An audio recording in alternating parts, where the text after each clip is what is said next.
I have only seen clips of this, and the clips have been hysterical and amazing. But watching this whole thing in one go is about to be probably a lot more fun, because I try not to spoil myself on certain stories that aren't, like, relevant to know the details of going into. If the fun of the segment would be more seeing my reaction to something, I try to go in blind. If the fun of the segment is me knowing about something and being knowledgeable on it, I don't go in blind.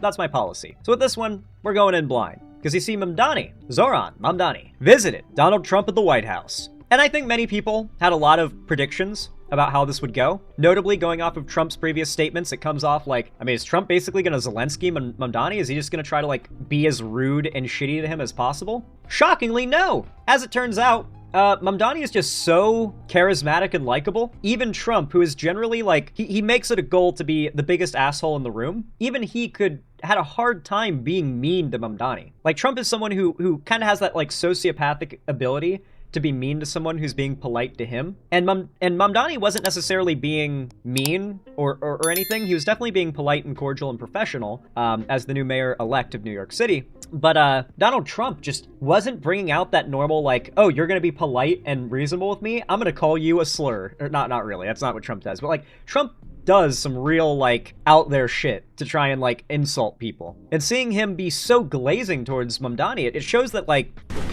I don't know if it has anything to do with Mamdani's policy necessarily, but it shows that he, as a politician, is so likable, not even the enemy can really hate him that much. And it's honestly exactly what I've been predicting. Who here has watched since my coverage of Mamdani winning the election that I predict he's going to be a lot like AOC? For those that don't know, AOC wins her district every time in, like, a landslide. She wins real hard. But by necessity, a lot of people who vote for her also voted for Donald Trump, especially in the last election. AOC is so popular that even MAGA likes her. I know it doesn't seem that way because you see the internet posts and stuff, but as we now know, a lot of that is like fucking Russian bot accounts and stuff. But electorally speaking, the polling numbers don't lie. MAGA will vote for AOC. MAGA will vote for Mamdani, even. Well, less so than AOC, but still. And it's because what reaches these people about MAGA, more often than not, is the the populist sentiment. We're thinking about Americans, we're thinking about making Americans' lives better and focusing on the issues they face. That mindset is really what attracts conservatives to Trump in a lot of cases, is that Trump is so America-focused, and the fact he doesn't know anything about world politics comes off to Americans as him not caring about world politics and his mind being entirely focused on the good of America. Right? That was a big point of what got Trump so much success and power. Mamdani and AOC walk the walk, though. Trump can talk the talk, but man, Mamdani and AOC, they go ahead and they walk the walk, too. And that's led to them being a lot more popular than even Trump. Like, I believe AOC specifically is the world's most popular politician when you, like, account, like, per capita, account for scale and everything. There's no politician globally that is more popular than AOC among those that elected them.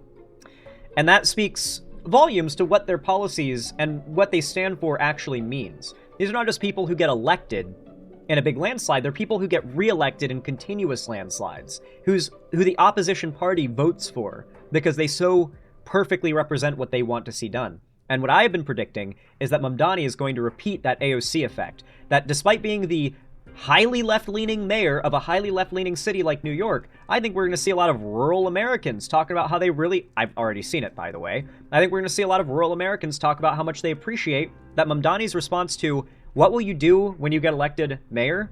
When all of the other candidates were like, well, of course I'm going to visit Israel.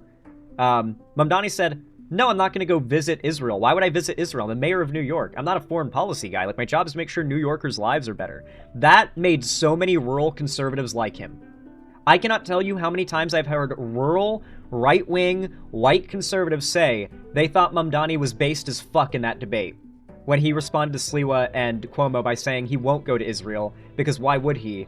He's the mayor of New York, not the mayor of Israel. You know, like, when he said that, I saw so many MAGA people across the country go, man, this Mamdani guy is pretty based. Like that is the kind of energy that America wants. It's just Trump has recognized that, or maybe stumbled into that way sooner, and used that momentum for all of the worst things. Thank you very much. Anyway, I just realized that was a whole, like, 5-6 minute long ramble before getting into the video. I apologize. That's my bad. Sorry for the stun lock. It's relevant, though. With that said, though, without any further ado, let's get into the video. If you end up enjoying it, leave a like and a comment, please. It helps a ton. I appreciate it a lot. Maybe type Zohran for the win. And, of course, if you want to support the channel directly, then you can always subscribe and join the Discord server to be a part of the community, as that is the best way to just, you know, support the channel, be a part of the community, all that good stuff. Hopefully I'll see you there. Let's get right into it. Just had a great meeting, a really good, very productive meeting. We have one thing in common. We want this city of ours that we love to do very well. And I wanted to congratulate the mayor. He really ran an incredible race against, you know, a lot of smart people. Immediately the energy is like, what? Because like a week ago, Trump was on Twitter saying if Mamdani upsets him, he's going to cut off all funding to New York City, and New Yorkers will suffer for the mistake of electing this socialist candidate, as he calls him, right? But now, after a single meeting, Trump's like, what can I say? I like the guy. He clearly, you know, as we know, Trump is America's first bisexual president. Bill Clinton might be, but, you know, let's fuck Bill Clinton. We're gonna give the credit to Trump. It'd be way funnier for Trump to be America's first gay president. So I think that, you know, Mamdani's a good-looking guy. You know, I think Trump's letting his dick do the thinking right now, and it's leading to him being a little bit less of an asshole than usual. By the way, we're never dropping the Trump is gay thing, right? Like, we're all of agreement, like, Trump is gay now forever. Like he's gay. Like, there were already memes about him being bisexual because he sits funny. And bisexual people don't know how to sit properly. This is true. This is a fact. Scientifically backed up. Doctors all agree. Every doctor, 100%. So there were already memes about Trump being bisexual because he sits funny. But now, like, it's just unironic. Starting with the early primaries against some very tough people, very smart people. And he beat them easily. And I congratulated him. And we talked about some things in very strong common, like housing and getting housing built and food and prices. Did Trump just call Cuomo a strong candidate? It's weird because Trump's being oddly complimentary. Mind you, Trump like 2 days ago was calling for Democrats to be like executed for opposing him. And now we're seeing Trump call, granted, I know Cuomo ran as an independent, but he originally ran against Mamdani in the Democrat, as a Democrat, lost the nomination, and ran against Mamdani as an independent to be able to, you know, because he had enough of a margin, I guess, to be able to pull off an independent run. And so he tried, and he lost, and Zohran, as the Democratic nominee, won. But it's interesting because Cuomo is still a Democrat. Like, he ran as an independent against Mamdani, but only because he lost the nomination to Mamdani. But he's still a Democrat. So it's interesting that Trump is kind of complimenting two Democrats right now. And the price of oil is coming way down. Anything I do is going to be good for New York. If I can get prices down, it's good for New York. And the price of oil is coming down. I don't know if that's actually the case. From what I'm hearing, gas is pretty pricey. I don't follow the price of gas because I don't drive, so it's not a price that I'm kept up with generally. But I'll tell you, I've not been hearing good things about gas prices lately. Then again, I wouldn't be surprised if gas specifically was one of the few things not too badly affected by the current state of the economy, because, and a lot of people don't know this, America's, like, natural gas consumption is largely made up of our own produced gas. Iran is tariffing us. I mean, that makes sense if we'd be getting tariffed for certain natural gas imports, but we don't actually consume a lot of imported natural gas. America is one of the world's largest natural gas exporters. So it would kind of make sense if America was doing fine or okay on gas prices, because that's one of the few things America actually makes the most of and exports the most of. So, yeah. Gas is still above $2, just barely reaching $3 depending on where you are. That's not good. $3 a gallon is a lot. Like, I don't buy gas, but I know generally how much needs to go into a tank, and that's way too much. We got them down, way down from last year. We have, as you know, I've been saying to a lot of people, Walmart said that Thanksgiving this year is exactly 25% less than last year, so that's good for New York. I did see that claim from Trump, and I also saw the definitive debunk to the claim, because it got community noted. So for those that don't know, it is true. If you look it up, if you fact check this, you will find that according to the data, it is 25% cheaper to make Thanksgiving dinner this year. But if you read the fine print, or beyond the conclusion of the data, then you will find the reason for this is because the definition of the standard American Thanksgiving has shrunk by 30%. The US government, in its consideration of what is like a full course Thanksgiving dinner, has shrunk in volume and size and by 30%, which has led to, despite inflation, a 25% drop in the average price to make a Thanksgiving dinner if you do in fact make it 30% smaller, along with the average that they now consider a normal Thanksgiving dinner to be. So yes, if you in fact reduce the things that you make for Thanksgiving by 30%, it can be 25% cheaper. But in reality, it is roughly a 5% price increase we're seeing across the board if you make the same Thanksgiving dinner you made last year. On average, you can probably expect it to be about 5% more expensive across the board. Scammer logic, Trump has a lot of bridges to sell people, let me tell you. Good for everybody. But I just want to congratulate. I think you're going to have hopefully a really great mayor. The better he does, the happier I am, I will say. There's no difference in party. There's no difference in anything. And we're going to be helping him to make everybody's dream come true, having a strong and very safe New York. And congratulations, Mr. Mayor. Thank you, Mr. President. Thank you. I appreciate it. Please. I appreciated the meeting with the president, and as he said, it was a productive meeting focused on a place of shared admiration and love, which is New York City, and the need to deliver affordability to New Yorkers, the 8.5 million people who call our city their home, who are struggling to afford life in the most expensive city in the United States of America. We spoke about rent. Bro, Mamdani targeting rent prices in New York will be one of the biggest W's in American politics. Genuinely. Like, I don't know how many of you guys are unfamiliar with the state of affairs when it comes to New York housing. Here, let's how about this? $2,500 NYC apartment. Now, I can tell you right now, even in California, $2,500 a month rent can rent you a house. Like, you can rent a house on a $2,500 a month rent. In most parts of America, you can rent like a nice house for that much money a month. Do you want to see what apartments in New York look like in that range? Like, it is... I know you've mind you, for one, it's apartments. Now, this is like the top tier. Like, if you can afford $2,500 a month for rent, you're in a good spot, okay? That's a pretty high-end rent. That's like, you got money. You got money if you're dropping that much on rent, if you're even looking at places in that range. But this is what that buys you in New York City. And mind you, that's a lot of money. Like, if you're actually looking to pay like $1,500 to $1,800 a month for rent, which is more reasonable, you're getting a closet to live in. And mind you, these New York City apartments, unless you're willing to pay $2,000 or more a month, you don't get your own bathroom. That's right. Public bathroom in the hallway is the standard in New York City.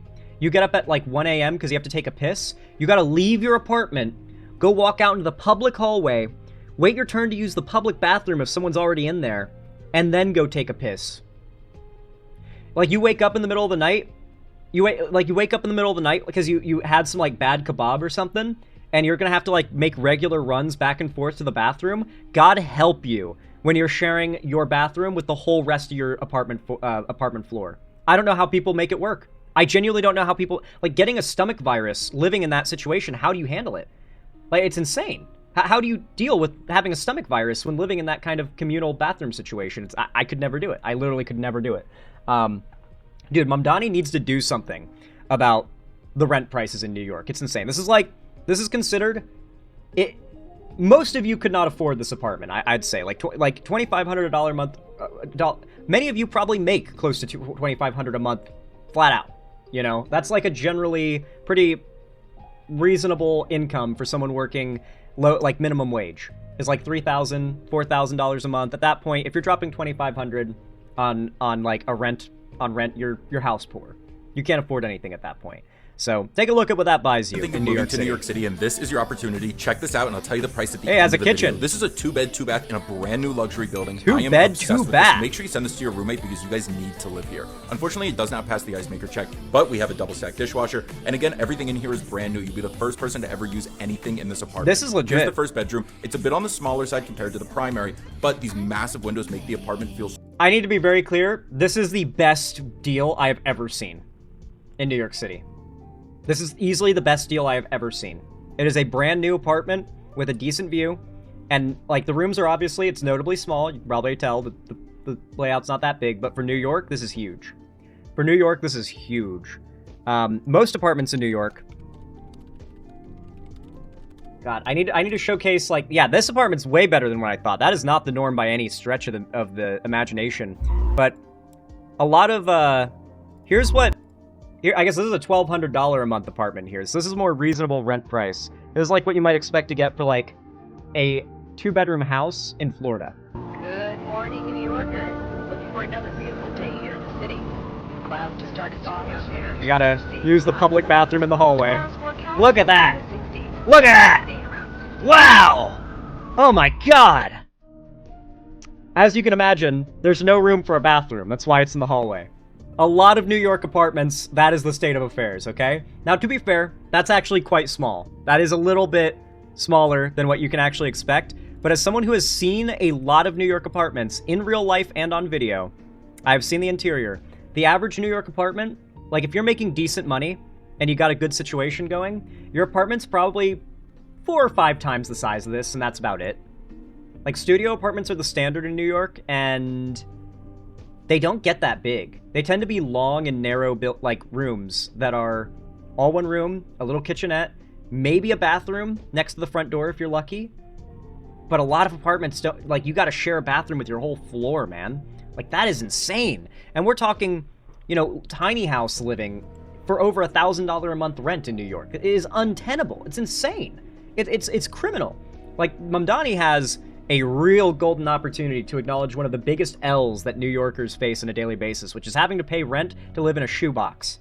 If Mamdani handles that problem, even a half measure handling of it, that's a big W. We spoke about groceries, we spoke about utilities, we spoke about the different ways in which people are being pushed out, and I appreciated the time with the president, I appreciated the conversation. I look forward to working together to deliver that affordability for New Yorkers. Thank you very much. One thing worth considering, by the way, is that Trump is legitimately retarded. Trump is a stupid person who clearly does not know what he's talking about on a basic level on most issues he discusses. You could theoretically, if you knew how to talk to somebody like Trump, get a conversation with him and have it actually be productive to the extent of changing Trump's mind on some things. It's possible. Trump genuinely knows so little that if you provide him with information that he can repeat that makes him feel smart and like he knows a lot, he might just completely switch positions on an issue. Clearly, someone talked to him behind the scenes about H-1B visas, and he 180'd on the issue completely. When Trump found out actually Americans are not skilled enough to fill the positions that H-1B visas are filling to a satisfactory degree, and it would have this, and this negative effect on the economy, someone really recently explained that to Trump, and he 180'd on H-1B visas. Trump wants to be able to talk about something and sound smart, and the fact that he had a conversation with a progressive could very well mean that what's fresh in his mind right now about these issues are those things, and he might low-key break the mold on some of these issues just because he's such a retard. He wants to feel like he knows what he's talking about. He's just going to start repeating what Mamdani told him about these issues. Because he needs to pull from something, from someone who sounded like they knew what they were talking about when they spoke about the thing, so he can repurpose and repeat it and sound smart to his followers. That's Trump's whole game. Any questions, please? President Trump, Stephen Nelson from the New York Post. I've got a question for you and then also one for the mayor-elect. For you, you've referred to Mr. Mamdani as a communist. Could you describe why you feel that way? And also, will you do anything to stop him from arresting Prime Minister Netanyahu if he visits New York? Well, we didn't discuss your... I forgot about this. For those who don't know, the International Criminal Court, the ICC, also known as the people who tried the Nazis at The Hague, they want to try Netanyahu at The Hague. They want to arrest Netanyahu the same as they arrested the Nazi war generals, and they want to take him to The Hague and try him for crimes against humanity. Netanyahu's crimes have been so significant, the ICC has designated him as they put out a warrant for his arrest. And realistically, America should wholeheartedly accept this warrant as valid and turn him over to the ICC when given the option, or when given the opportunity. But Trump refuses to do so. Mamdani, on the other hand, said, if Netanyahu ever comes to NYC, we will enforce the warrant that is out for his arrest, he will be arrested, and he will be shipped to The Hague. So, That's Mamdani's position, and it's based as fuck. Second part of the question, and on your first part, I mean, he's got views that are a little out there, but who knows? I mean, we're going to see what works, or he's going to change also. We all change. I changed a lot from when I first came to office. It's now. Romans never did that. For those who don't know, the Nazi salute during Nazi Germany wasn't called the Nazi salute. It was called the Roman salute then as well, for those who don't know. Like, the Roman salute has always referred to the Nazi salute. Like, they called it the Roman salute. The Nazis called it the Roman salute. Like, that, it wasn't, like, to be clear, whenever you hear, like, a conservative say it's not the Nazi salute, it's the Roman salute, it's like saying that's not a hot tub, it's a jacuzzi. And then they're smugly smiling at you and hoping you don't notice what they just did. Yeah, you're getting trolled whenever someone says that to you. Quite a while ago. It's quite a while. My first term was great. We had the greatest economy in the history of our country. We're doing even better now. We're doing much better now than we did even the first term. And I can tell you some of my views have changed. And we had discussions on some things. I'm not going to discuss what they were, but that I feel very confident that he can do a very good job. I think he is going to surprise some conservative people, actually. And some very liberal people he won't surprise them because they already like him. Well, like, you can already see here, a lot of this, like, populist rhetoric that Trump runs on, a lot of Mamdani's rhetoric is similar in its, like, color, but its actual message, its substance is different. So for Trump, what's happening here is even Trump is getting charmed by the populism factor. But Mamdani, and this is what I love, I always hate populism, like, on its face. I usually do, because it's almost always utilized by people who just want to tell Americans what they want to hear. They want to tell Americans that all the issues they face are more simple than they really are, and they want to dumb down politics so the lowest common denominator will believe they're knowledgeable and vote for them. But Mamdani doesn't do that. Mamdani begins and ends his populism at recognizing what issues people are concerned about and acknowledging them. He doesn't take it to the extremes that Trump does. He doesn't take it to the extremes that, like, take, for instance, like Hassan does. Instead, it's like, no, there are some very important populist issues that need to be acknowledged, and that matters. And Trump ran on a lot of these issues. The idea that wages haven't risen to meet inflation, right? That is a populist issue. A lot of, like, mainstream incumbents, they like to argue, oh, okay, well, the Federal Reserve is managing inflation, and, wages are rising at some degree. We'll acknowledge, we'll handle it. Republicans and populist Democrats say, this is untenable. We cannot survive. Inflation cannot continue with wages stagnating like they are. This needs to be acknowledged immediately. MAGA more or less exists because of the fact that wages have stagnated while inflation has risen. It's a fact. Like, people on both sides of the aisle, for the most part, recognize the simple reality that, like, have you done an inflation calculation recently, by the way, guys? Have you seen how like, genuinely stark the inflation numbers are? Inflation calculator USD. CPI inflation calculator from the Bureau of Labor Statistics. So, January 2000. How much money did $100 in January of 2000 take you compared to today? Well, let's put in $100. Let's just put in $100 and see. How much could $100 buy you in 2000 compared to today? It's almost double. Wages have far from doubled since 2000, and yet the value of a dollar has halved.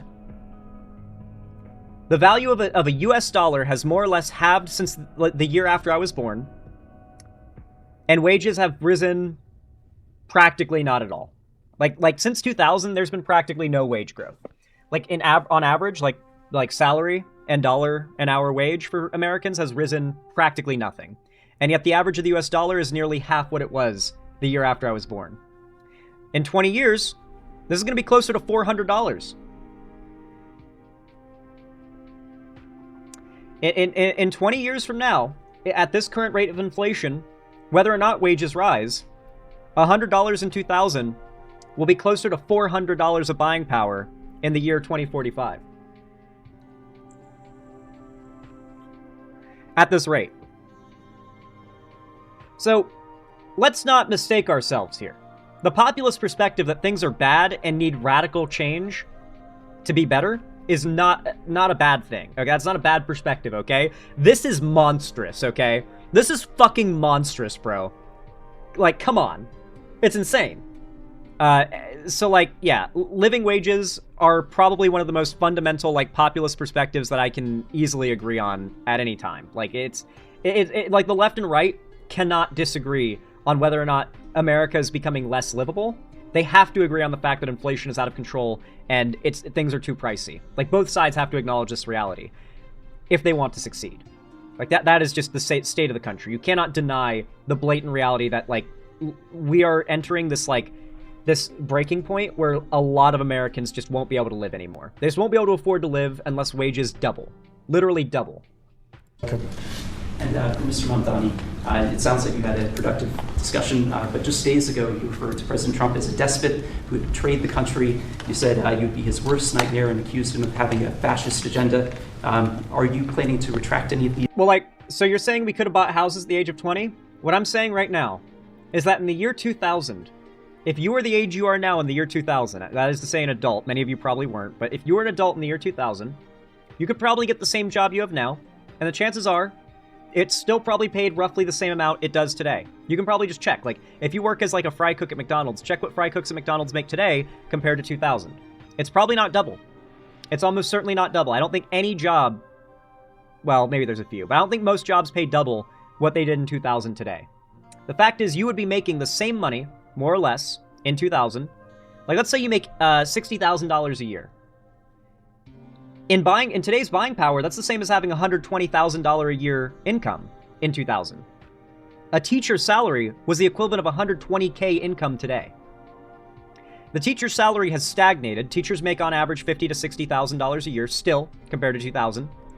That is now the equivalent of what back then would have been a $30,000 paycheck per year in buying power. When you start to look at things in this perspective, that, like, in your lifetime, most likely, 2000 was probably in your lifetime. It was in my lifetime. In your lifetime, you would have been making the same amount of money, working the same job, and yet it would have taken you twice as far. In every sector, the same amount of money you make yearly today would have taken you twice as far. And in your lifetime, you likely would have been making the same money. Canadian 10 years ago, I was making $10.25 an hour, and now it's $17.50. That's pretty solid. Are you working the same job? Same job, same position, same company, et cetera, because obviously... Or are you working minimum wage? Has the minimum wage risen? His remarks in order to minimum wage gauge? That's, well, it's Canada. President America, Trump and I, we are... Actually, let me check. Let's see. Min wage 2000 USA. I assume it's variable, but still. Federal minimum wage in the United States is currently $7.25 an hour. There is no official U.S. minimum wage of $200 an hour. Wait, what? Oh, 2,000. I put 200 instead of 2,000. The federal minimum wage in 2000 was $5.15 an hour. This rate was established in 1997 and remained in effect until 2007. What? From 1997 to 2007, minimum wage was granted, much more survivable back then, but in 2007? $5.15 an hour in 2007. Oh my god. No wonder there was a massive recession the next year. No wonder they had to raise the minimum wage immediately. The inflation would have, like, bankrupted and made homeless 80% of the country otherwise. Holy fuck. So, okay, wages have risen to an extent, but they haven't doubled. Minimum wage nowadays is $7.50, and yet $5 back then, like, minimum wage back then took you double as far what minimum wage today does. So it's... doesn't matter. Like, even though it's changed a fair amount, it's not enough to have actually covered the amount of inflation. Are very clear about our positions and our views, and what I really appreciate about the president is that the meeting that we had focused not on places of disagreement, which there are many, and also focused on the shared purpose that we have in serving New Yorkers. And frankly, that is something that could transform the lives of the 8.5 million people who are currently struggling under a cost of living crisis, with 1 in 4 living in poverty. And the meeting came back again and again to what it could look like to lift those New Yorkers out of struggle and start to deliver them a city that they could do more than just struggle to afford it, but actually start to live in it. And I've been called much worse than a despot, so it's not that insulting. Dude, Trump's like, this is what's happening right now, bro. What is going on? I think he'll change his mind after we get to working together. Yes, please. Mr. President, Anthony Marshak from MTV Lebanon. I would like to ask you a question about the Middle East regarding, you said that Hezbollah in Lebanon is not in a good position, and Lebanon now is the final unresolved after Gaza and Syria. Given your assessment, like, what do you say for the Lebanese today? It's the Independence Day in Lebanon, and what is your next move to push toward disarmament? The disarmament of Hezbollah. Well, we are pushing for total disarmament of Hamas and, frankly, everybody else. And we actually have peace in the... He didn't say Hamas. He said Hezbollah, dog. Trump. So when I say Trump's a retard, like hard R retard. Yeah, hard R retard. This is what I mean. Reporter asks, are you guys going to disarm Hezbollah? And Trump replies, yeah, we're working really hard to disarm Hamas. Now, don't get me wrong, Hamas and Hezbollah are allies of each other, but they're not the same group. Disarmament of Hamas and, frankly, everybody else. And we actually have peace in the Middle East. As you know, the King of Saudi Arabia just left yesterday. We had some great...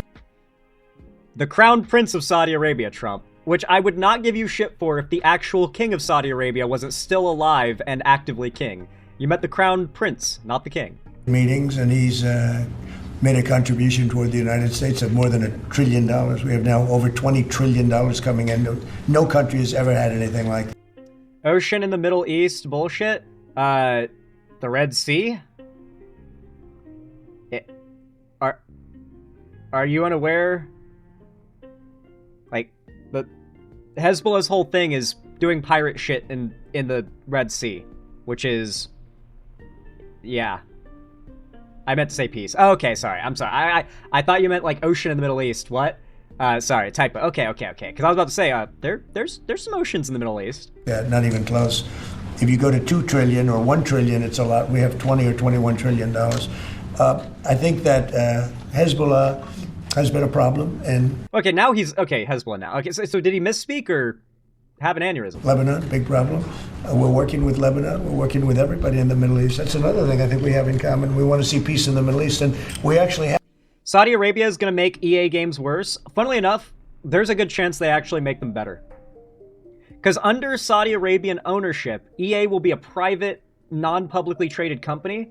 Y'all would be surprised at how much of EA's poor business practices can be directly tied to them making some insane, unprecedented money-grabbing move right before an earnings call.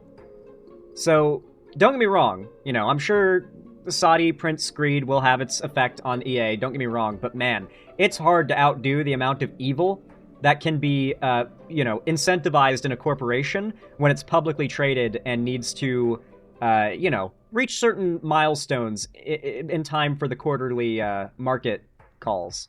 Have now for the first time peace in the Middle East after 3,000 years.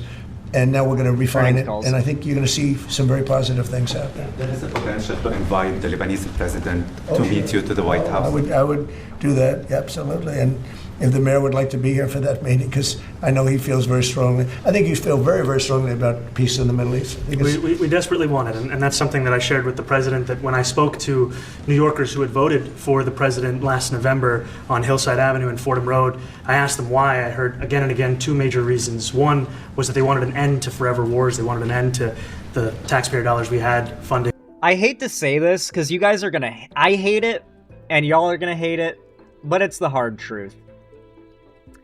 MAGA in action and in our general encounters with them are effectively evil. Okay, like they are evil. Like for the sake of example, I can show you some tweet replies to a tweet I threw together yesterday. Like last night, I just put out like a little quippy tweet, and I certainly pissed off all the right people, for sure. Basically, this guy tweeted out, breaking, Elon Musk calls to let Derek Chauvin out of jail. He's in prison, by the way, not jail, and there is a difference. But I quote tweeted and just simply said, that is some shameless cropping. Because for those who don't know, you know, they cropped this image a little bit.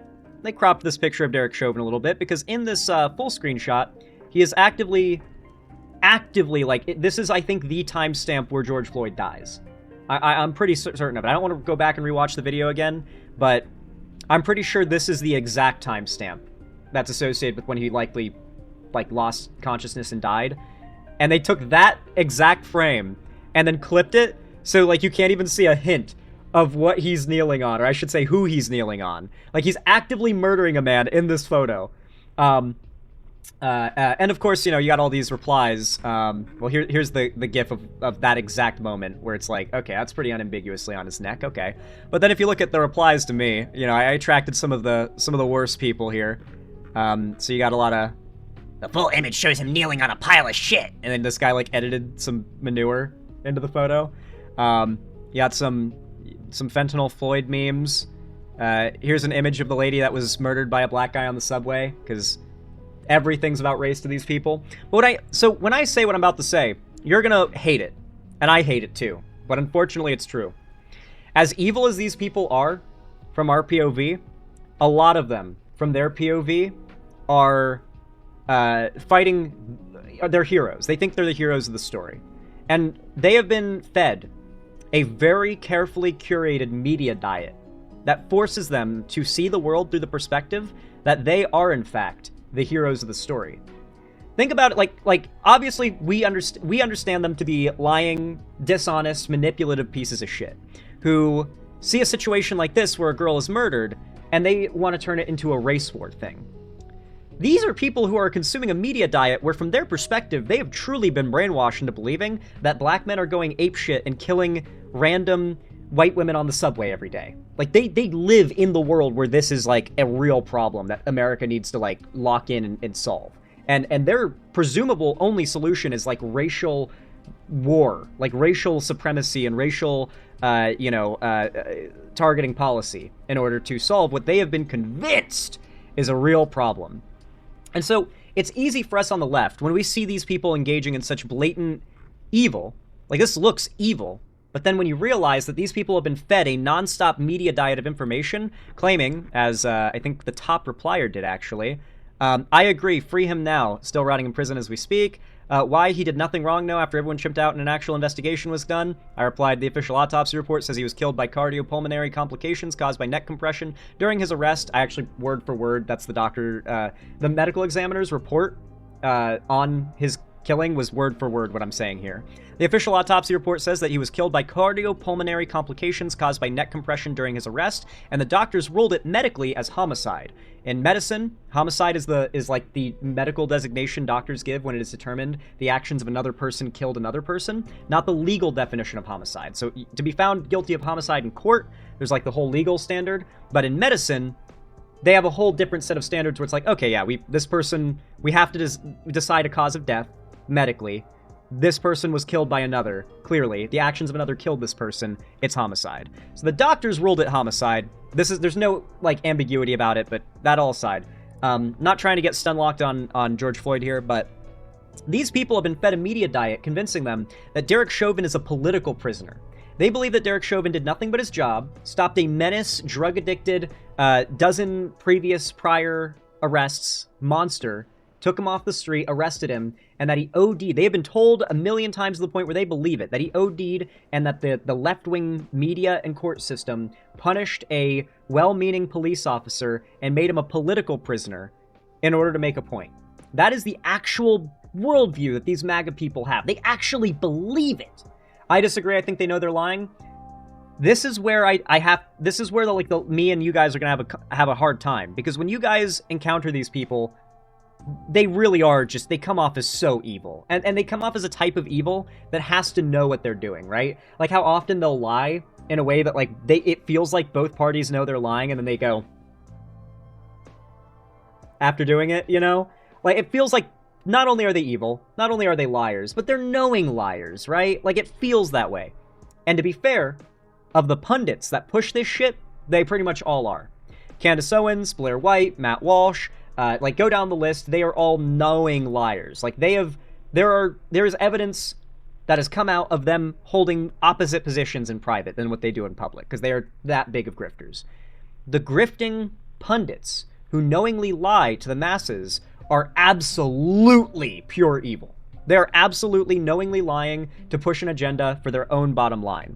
But the people who fall for it, I mean, what's the point in making dishonest propaganda if your entire goal is just to trick the left? The reason why this dishonest propaganda gets made and gets views is because a lot of the people consuming it are falling for the lies, no matter how blatant and obvious they seem. And what I think a lot of people don't realize is how restricted the media diet of conservatives truly is. These are people whose entire understanding of reality comes from right-wing pundits dunking on lefties repeating it, arguably poorly to begin with, right? These are people whose entire understanding of reality, it's like they live in a VR headset, right? Like they've never seen reality as it actually is. And that is how you get so many MAGA people to behave so blatantly evilly while truly believing themselves to be heroes. They truly believe themselves to be the good guys. And that is why when Hillary Clinton came out and said they're a basket of deplorables, and when, you know, mainstream Democrats say that Trump supporters are literally bad people, it's not a winning point. It does not move them over. It polarizes them against the left even more because they truly believe themselves to be good people, and now the left is overtly calling them out as bad people. And as true as the statement is, it doesn't work very well. And that is why Mamdani, being this Mamdani at no point has called MAGA like subhumans. He's never called them like deplorables or shitty. AOC certainly has never done the same. When they criticize Trump. They criticize Trump and they criticize Republican candidates. And they point out that those who voted these people in are being betrayed. And that wins over Trump supporters. That's what gets Trump supporters to vote AOC into office and re-elect her in a landslide every time. That is what gets Trump supporters to vote for Mamdani, and for him to be able to talk to them, and for them to be like, I kind of like this guy. The fact is, a lot of Americans are emotional, they're undereducated, and they're in a bubble. And they've been told a billion lies by the right that lead to the left being these evil, narcissistic, dishonest, baby-killing, just go down the list of things that the average American has been convinced the left stands for. And it's like, okay, I low-key get how so many normal Americans could fall for this shit if they have been so brainwashed that this is the world they live in. Yeah, the left would be pure evil if we're just out, if the left are in fact the baby killers, for instance, right? Or if the left are trying to, enable trans drag queens to rape children. If that was real, then yeah, people would be pretty mad. And a lot of people believe it's real, so they're mad. That's the fact of it. As much as we want to be able to say these people are evil, deplorable monsters, they don't know that. A lot of us operate assuming they know what evil, deplorable monsters they are. They don't. A lot of them don't. Plenty of them do. Plenty of them embrace the evil. They go full Joker mode. Think like your Joker PFP types. They fully embrace what they are. But most of them think they're good people.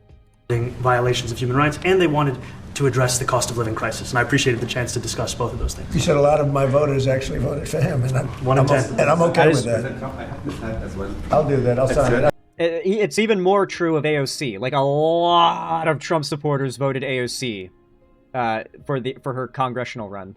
You give it to me, I'll sign it in a minute. That's pretty good. Mr. President, you've threatened to send federal troops to New York City. You both have differences when it comes to ICE agents in New York City. Mr. Mamdani, you've called ICE a rogue government entity. I wonder how you reconcile your differences on both of those issues. Well, I think we're going to work them out, and I think that if we have known murderers and known drug dealers and some very bad people, we want to get them out. And the mayor wants.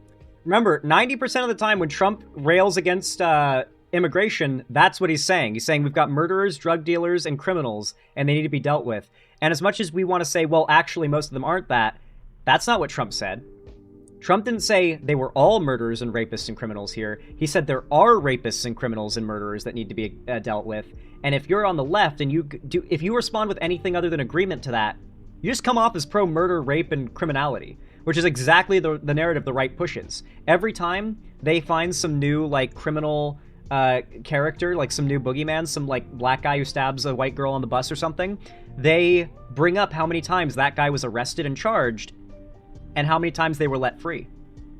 And the fact that if at one point we decided, nope, that's too many times, you're in prison for life or you're getting the execution chair, the argument they make, quite compellingly, is, had we done that at some point before this day, that person wouldn't have been murdered. And so from the perspective of a lot of people right now, their media diet is an intake of this, look at all these criminals who murdered after being let free by Democrats after dozens of arrests. And there are some cases where that's happened. There are some anecdotal examples that they can point to that are real. And Americans are consuming that as their news feed, their media diet at a horrible rate. It is unbelievable how many Americans are buying that. Peace. We discussed this at great length, actually, maybe more than anything else. He wants to have a safe New York. Ultimately, a safe New York is... Great point, by the way, Retard. In Trump's first term, Trump freed a bunch of federal inmates that were in on, like, drug charges and stuff. He, like, massively expedited their sentencing. And so in the federal prison system, especially in Trump's first term, federal prisoners loved Donald Trump, which is kind of like the least useful demographic to have like you, because by definition, they're felons and can't vote in most states, but, you know, whatever. A lot of federal prisoners, they love Trump, and they have since his first term, because he expedited a lot of nonviolent drug charges out of the federal prison system. It was one of the rare W's Trump actually did, and it's one of those cases where it's like Trump did something that was popular on paper, and doesn't even align with his worldview or his party on paper, but it was just so popular that Trump did it as nothing but a popularity grab. And that's the thing about Trump. Trump is addicted to cheers and claps and adoration. There's a good chance that Trump 180s every position he has if that's what it takes to keep the claps going. If it gets him cheers, he will 180. Trump would be on stage wearing like a furry tail butt plug if that's what got him a 100% approval rating. We all know that, right? Like, Trump would suck Bill Clinton's dick on stage if that got him a 100% approval rating. He doesn't actually believe in anything. He doesn't know enough about anything to believe in anything at all. All he knows is that he says things that make people cheer and gets him elected, and he just does what he knows works. Going to be a great New York. If it's not safe, no matter how well we do with pricing and with anything else, we can talk about anything you want. If you don't have safe streets, it's not going to be a success. So we're going to work together. We're going to make sure that if there are horrible people there, we want to get them out. I think he wants to get them out maybe more than I do. So we'll work together. We discussed it at great length. Yes, please. Yeah, 2 questions. Like, I really like Zohran Mamdani, and I feel like he stands for something within the left that the right doesn't even know how to respond to. Like, the Democrats' response to MAGA. Okay. So here's what MAGA has done so effectively for so long. There are 2 types of statements you can make: prescriptive statements and descriptive statements. The right is actually pretty, I won't say good, I'll say okay at making descriptive statements. A descriptive statement is a statement of objective reality. It cannot be argued. There is no subjectivity to it. For instance, Trump's desk is brown is a descriptive statement. There is no matter of opinion that can change that. Granted, colorblind person could beg to differ, but you know what I mean, right? Or that the Oval Office is a certain square footage is a descriptive statement, is an objective fact, while a prescriptive statement is a statement of what you believe should happen, should be the case. It is an ought statement of opinion, not an ought statement based on objective fact, because no one can say one should do something based on objective facts, because there is no objective fact when it comes to an opinion on what you should do about objective fact. Objective fact is limited to descriptive statements. The right is really good at making these descriptive statements that are true, pointing out inflation, pointing out high prices, pointing out unaffordability, and lack of job security and lack of job availability. These are all issues that the right acknowledges exist. MAGA acknowledges these issues exist. The difference is in the prescriptive statements. MAGA correctly identifies that wages have stagnated and inflation has risen, but they blame it on immigration, and Democrats, instead of blaming it on, frankly, the lack of willpower to force rising minimum wage year by year to match the inflation rate. Like the only solution that most parties have wanted to employ is working with the Fed to reduce interest rates in order to help people not get hit by inflation as bad and hopefully bring the inflation rate down. And the rate being brought down is nice and all, but it doesn't change the fact that things have stayed expensive. And so when MAGA points these things out, it's like, oh, hell yeah. Yeah, okay, that's unarguable. That is an unarguable descriptive statement. Things are unaffordable right now. And then when they come in with the prescriptive statement that it's immigrants' fault, the left for so long, instead of saying, well, yeah, things are unaffordable right now, and it's actually because of this, and here's what we need to do about it, a lot of the time the Democrats go to is to say, well, actually, look how much better things are getting. And even if it's objectively true, take under Biden, for example, the whole world suffered a massive economic loss in the early 2020s. And America recovered from it faster than any other country due to Biden's policies. But Nonetheless, the Democrats' response to the right correctly pointing out how many bad things there are happening was to point to how many good things are happening. Instead of validating the frustrations that the Republicans were so good at bringing up through these descriptive statements, they argued against these descriptive statements instead of providing additional prescriptive statements. Basically, the left likes to disagree on the descriptive points the right makes, when oftentimes the descriptive points are inarguable. And it's not worth arguing in the first place. Instead, Mamdani was like, yeah, things are unaffordable. Yeah, there are some percentage of immigrants in the country that commit crime. Yeah, that they exist, and they should be gone. You don't need to disagree on that point. Like, the conversation about whether or not insert amount of immigrants are actually criminals can be a separate conversation. But if the right is simply arguing, in that particular conversation, we need to get rid of the criminals, don't even disagree with them on it. Say, I agree. Who are the criminals, though? That's what you have to do. Instead, the left for a very long time has said, that's bullshit, that's racist, you're just trying to paint all immigrants as criminals, which is true, but that's not obvious. It's not easily provable. What you can do is say, no, I agree, criminals and whatnot, yeah, if they're not from America and they're here committing crimes, they shouldn't be here. How many immigrants do you think are committing crimes in America, though? Bring the conversation to that, and that's where they have to make a provably false descriptive statement that you can debunk. When you get them to start making debunkable, objectively false descriptive statements, that's when you can catch them in lies. But simply claiming that some amount of immigrants commit crime is not a false descriptive statement. You can't debunk it. Like, of course it's true. You know where they're trying to go with it, you know what they're trying to lead into, but until they've led into it, you can't presume to know where they're going with it in your argumentation, or you look unhinged. Mamdani doesn't do that, and he actually appeals to Trump supporters because of it. AOC is the same. This is a superpower. The superpower of recognizing that the right has built their nonsense propaganda machine on a small set of fundamentally basic true statements and acknowledgments of problems that Americans face, and they turned that into a war machine against minorities. And that's where the evil comes from.